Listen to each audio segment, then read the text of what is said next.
बिस्मिल्लाहिर्रहमानिर्रहीम। या रसूलल्लाह उन्ज़ुर हालना, या हबीबल्लाह इस्मा अक़ालना, इन्ननी फ़ी बहरि हम्मिन मुग़रक़ुन, खुज़ यदी सह्हिल लना अशक़ालना।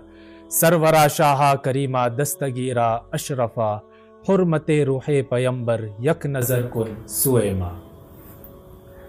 तमाम तारीफ अल्लाह रब्बुल इज़्ज़त जो वहदहु ला शरीक है, जो हमारा खालिक व मालिक है। करोड़ों दुरूद व सलाम नबी रहमत शफी उम्मत ताजदार आलमीन सल्लल्लाहु अलैहि वसल्लम की ज़ात बाबरकात पर कि जिनकी उम्मती होने का हमें शर्फ हासिल है। आपके वसीले से, आपके ज़रिए से हमें गौस ख्वाजा मखदूम और रज़ा का दामन हाथों में मिला है।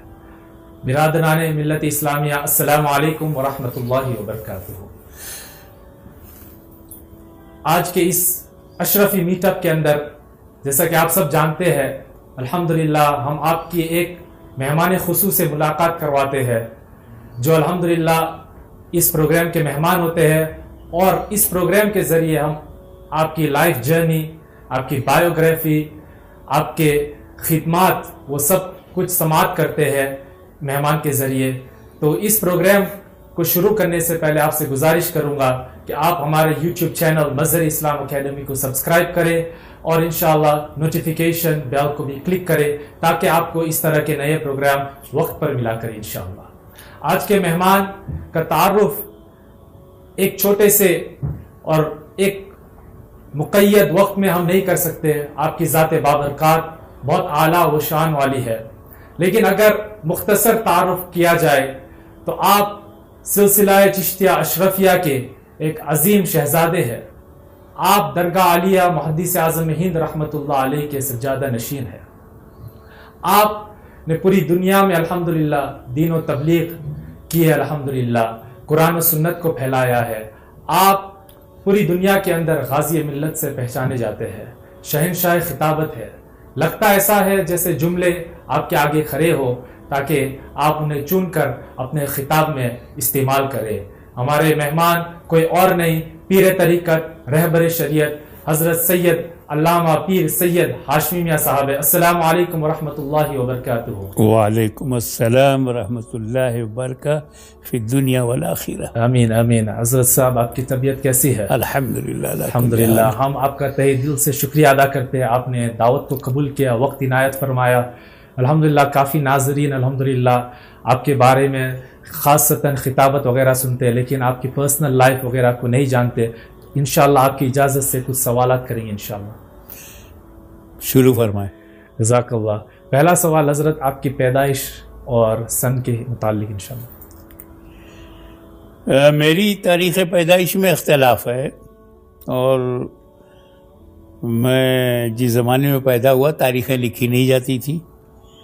प्राइमरी स्कूल में जो लिखा दिया जाता था हो जाता था। इसीलिए किसी का कहना है कि मैं 1947 में पैदा हुआ हूँ, और कोई कह रहा है नहीं 1944 में पैदा हुआ हूँ। तो दिनों के बदलने से मैं तो नहीं बदलूँगा। सुभान अल्लाह। तो जो भी इसमें सही हो जी। और शहर किचौछा मुक़द्दसा? किचौछा मुक़द्दसा में मैं पैदा हुआ। तो दोशंबा का दिन था और फजर का वक्त था। सुभान अल्लाह। सुबह सादिक में। सुभान अल्लाह सुभान अल्लाह। और एक ख़ास बात ये कि मैं पैदाइशी मख्तून पैदा हुआ, खतनाशुदा। सुभान अल्लाह। इसको हिंदी इलाकों में रसूली कहते हैं, क्योंकि सरकार भी खतनाशुदा पैदा हुए थे, तो उसको लोग रसूली कहते हैं कि हुज़ूर सल्लल्लाहु अलैहि वसल्लम की सुन्नत अल्लाह की तरफ से मिल गई। और मैंने सांस ज़रा ताख़ीर से ली, ऐसा लगा कि मैं मरा हुआ पैदा हुआ हूँ।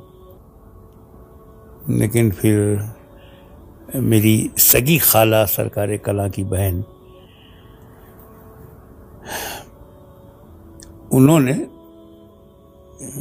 मुझे संभाला और फिर मेरी हिचकी आई और मैं जिंदा महसूस हुआ। और चंद घंटों के बाद हुजूर मुहद्दिस आज़म हिंद सफ़र से घर आए थे। सुभान अल्लाह।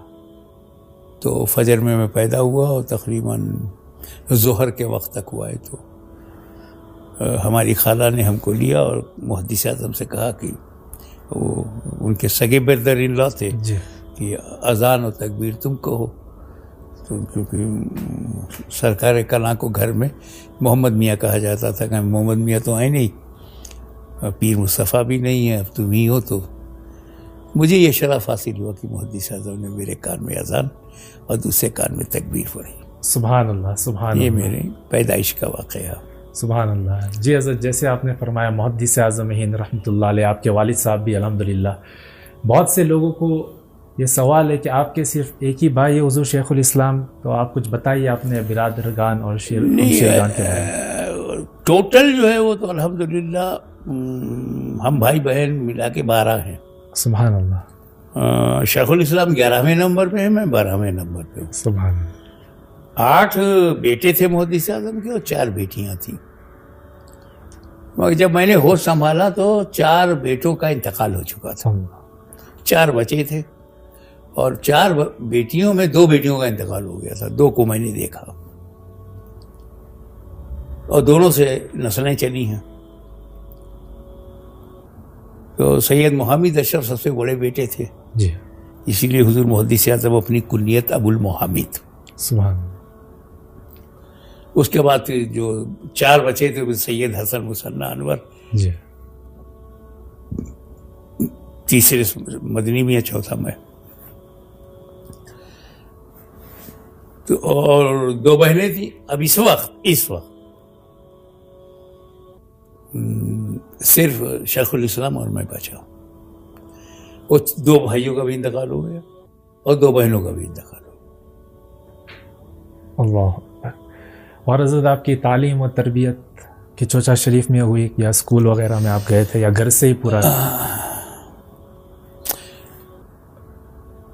वो एक अजीब वाक़या है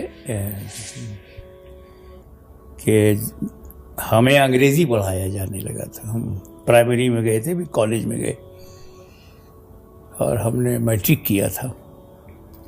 उसी ज़माने में मुहद्दिस आज़म हिंद का इंतकाल हो गया। हुजूर मुहद्दिस आज़म हिंद का जब इंतकाल हुआ है तो उनके सारे बेटे और पोते और नवासी जितने थे सब स्टूडेंट थे। सैयद हसन मुसन्ना अनवर अलीगढ़ में यूनिवर्सिटी में पढ़ते थे। शेखुल इस्लाम मुबारकपुर अशरफिया में पढ़ते थे। मैं Hobart Triloknath inter college Tanda में पढ़ता था। जिलानी मियाँ पढ़ते थे, अलवी मियाँ पढ़ते थे, जहांगीर मियाँ, जितने भी खानदान जी, कोई वर्क या किसी जॉब में नहीं था। मुहद्दिस आज़म ने कोई खेत भी नहीं लिया, कोई बाग भी नहीं लिया। तो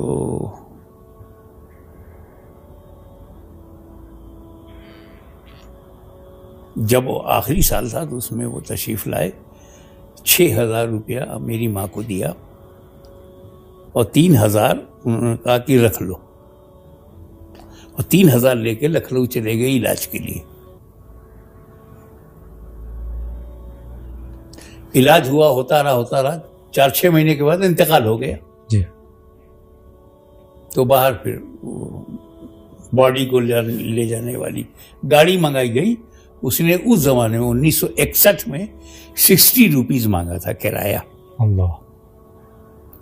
और जब वालिदा ने मुहद्दिस आज़म की पॉकेट की तलाशी ली कि अब तो इंतकाल हो गया, तो उसे 60 रुपीज़ वहाँ से निकला। अल्लाह।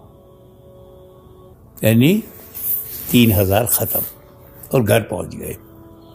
अब उसके बाद वो तीजा है तो 10वां है तो ईसाले सवाब है, 40वां बड़े धूमधाम से हुआ। हिंदुस्तान पाकिस्तान से लोग आए।